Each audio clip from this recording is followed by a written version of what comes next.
There's a moment when we've all felt when you realize someone in your life is no longer safe. It's not loud, there's no dramatic fallout. It's quieter than that. It's the sinking feeling after a conversation when you replay their words and think, did they really mean that? Or the tightness in your chest when you share something personal and their reaction leaves you feeling smaller, not seen. We don't always talk about it, but wise women know this moment well. And more importantly, they know what to do next, not with anger, not with gossip, but with clarity, with silence, with distance, because the strongest boundaries are often the quietest ones.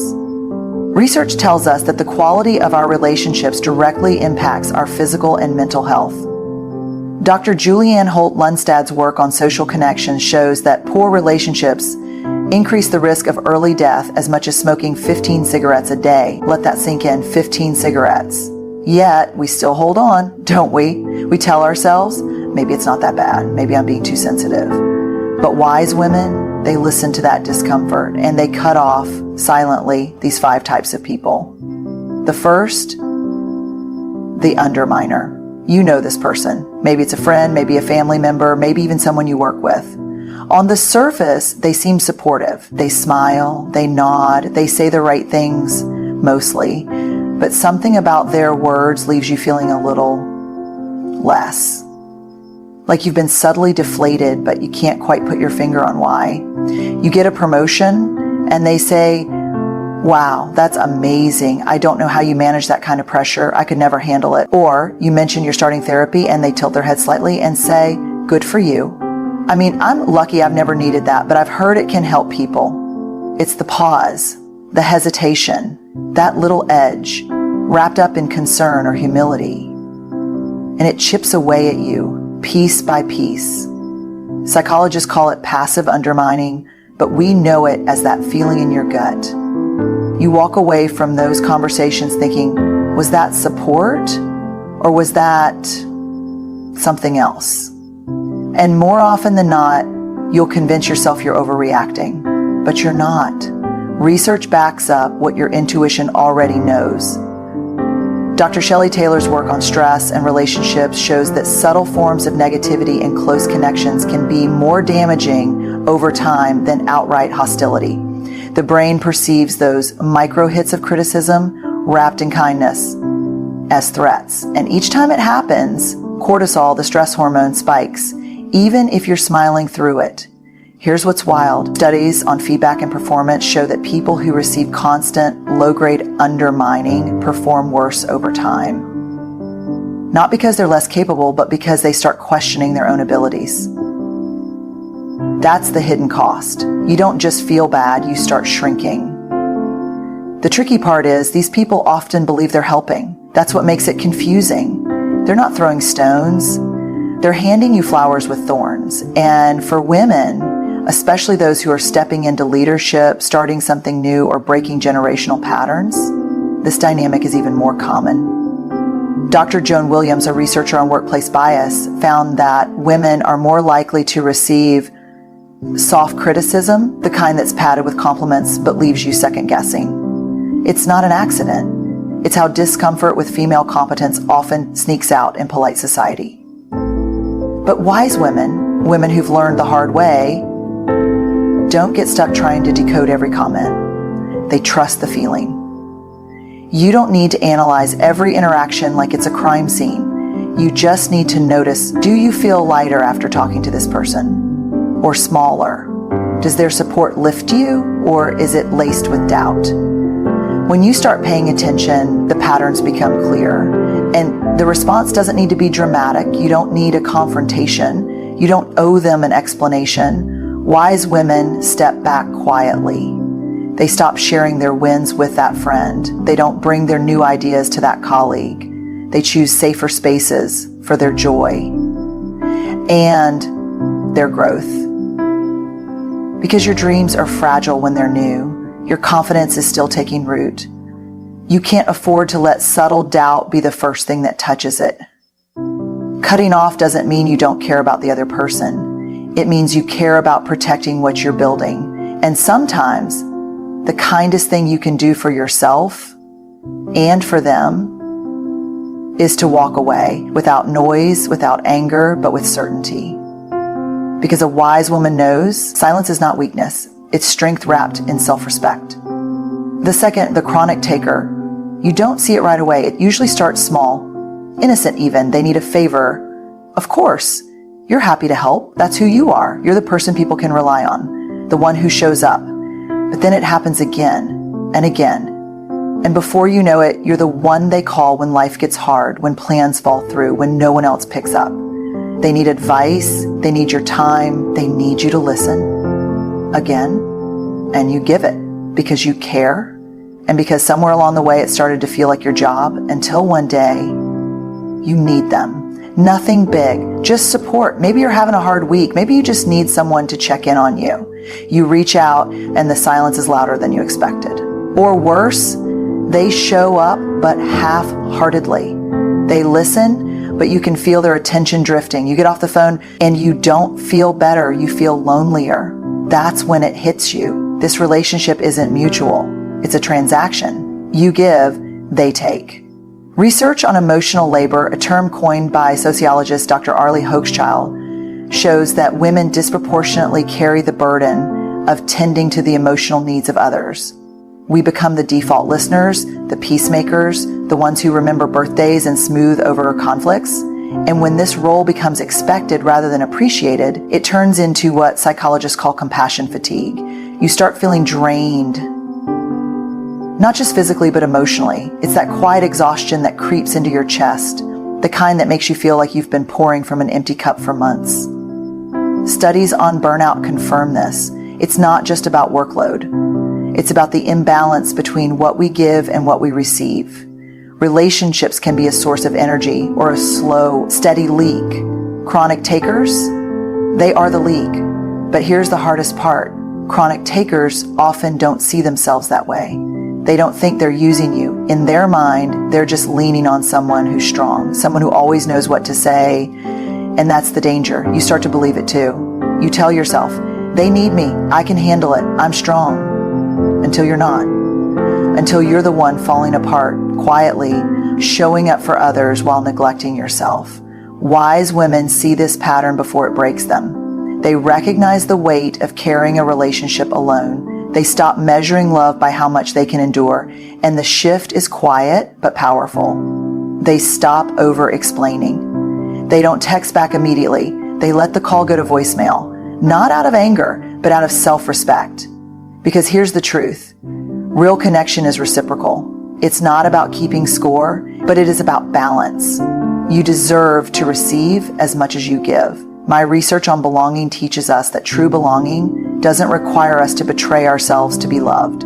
It requires us to stand in our worth and believe that our needs matter too. So wise women step back. They choose relationships where their generosity is met with gratitude, not expectation. They let go with resentment, but with the quiet understanding that their energy is precious. Because a wise woman knows you can't build a whole life while constantly holding up someone else's. The third, the trust breaker. It's not always a big betrayal. Sometimes it's just a small crack.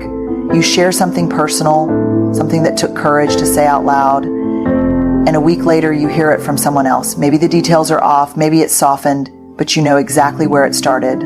Or it's more subtle. You open up about a struggle and later you sense it being used against you.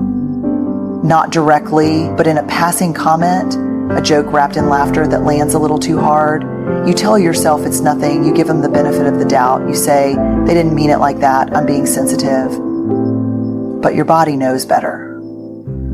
That ache in your chest, the heat rising in your face, it's not overreacting, it's your nervous system recognizing a breach. Dr. John Gottman, a leading researcher on relationships, found that trust is built in the smallest moments. He calls it sliding door moments, when someone has the chance to turn toward you or away from you. Over time, those small choices add up to safety or disconnection. Trust is not built in grand gestures. It's built when someone remembers your hard day and texts to check in. When they guard your story like it's their own, when they show up. Every time. Not perfectly, but consistently. But when trust is broken, it's rarely one dramatic fall. It's erosion. You start holding back just a little. You share the surface stuff, but keep the real pain tucked away. You laugh along, but there's a tightness in your throat. You begin protecting yourself in their presence. And that's when you know the relationship has shifted from connection to performance. Dr. Paul Zach's research on oxytocin, the hormone that bonds us, shows that it surges when we feel emotionally safe.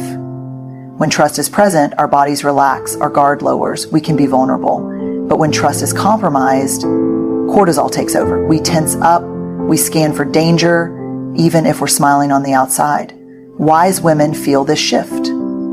They don't need evidence or confrontation. They trust the tightening in their chest, the instinct to pull back. Because here's the truth, explaining why someone should be trustworthy never works. Trust is not demanded, it's demonstrated. So, wise women, stop chasing it. They stop trying to convince someone to handle their heart carefully. They let distance do the talking. They don't announce it, they just start choosing other people who hold their stories with care.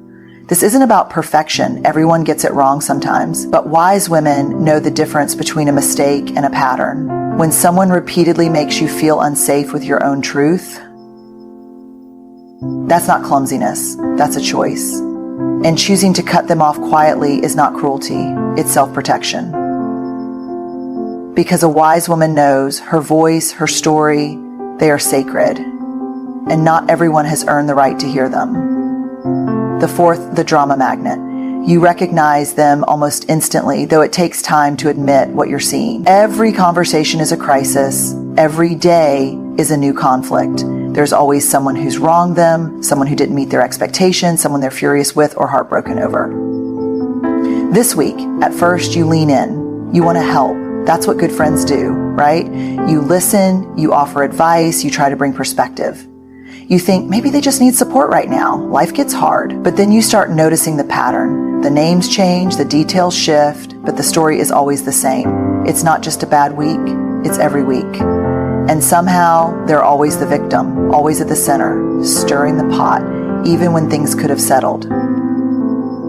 You tell yourself you're being compassionate, but if you're honest, you feel exhausted. You get off the phone and your heart's racing like it's your problem. You check your messages at night, already bracing for the next wave.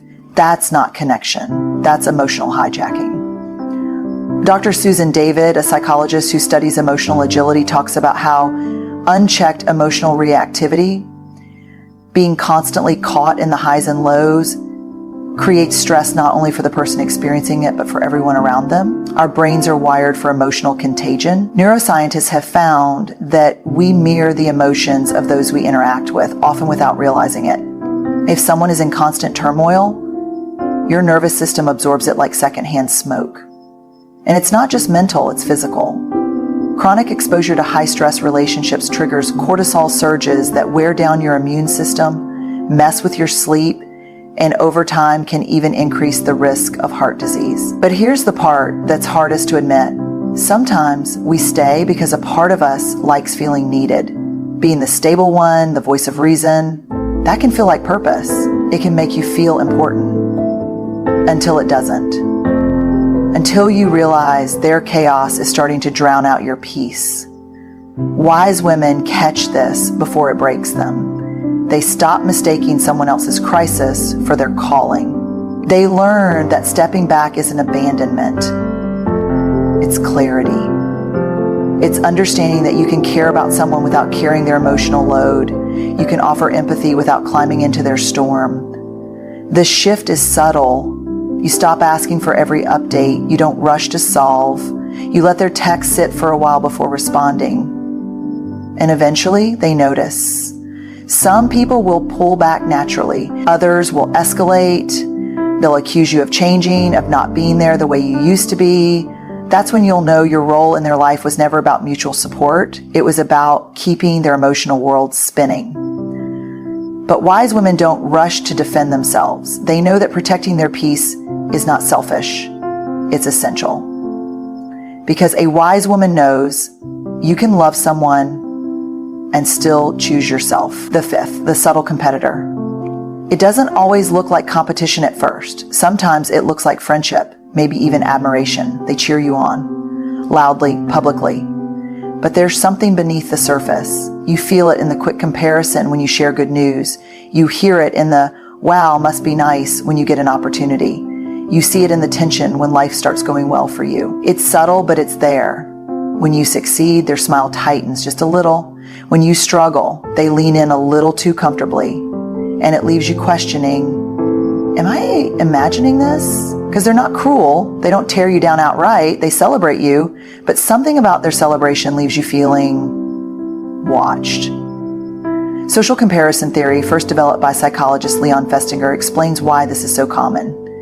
We're wired to evaluate ourselves in relation to others. It's how we gauge progress, how we measure success. But when comparison takes root in a relationship, it shifts the dynamic. Your win starts to feel like their loss. Dr. Kristin Neff's research on self-compassion shows that people who lack a foundation of self-worth often struggle to celebrate others. Your success feels like proof of their inadequacy, and instead of inspiring them, it triggers insecurity. But here's what makes this type of person so hard to spot. They often don't know they're doing it. Their insecurity is masked as interest. Their envy dressed up as concern. So you keep sharing because you want to believe the best. You let them into your dreams, your plans, your moments of pride. But over time, you notice, you're holding back. You catch yourself shrinking, making your achievements sound smaller. You downplay the good things to avoid the look, that flicker of resentment they try to hide.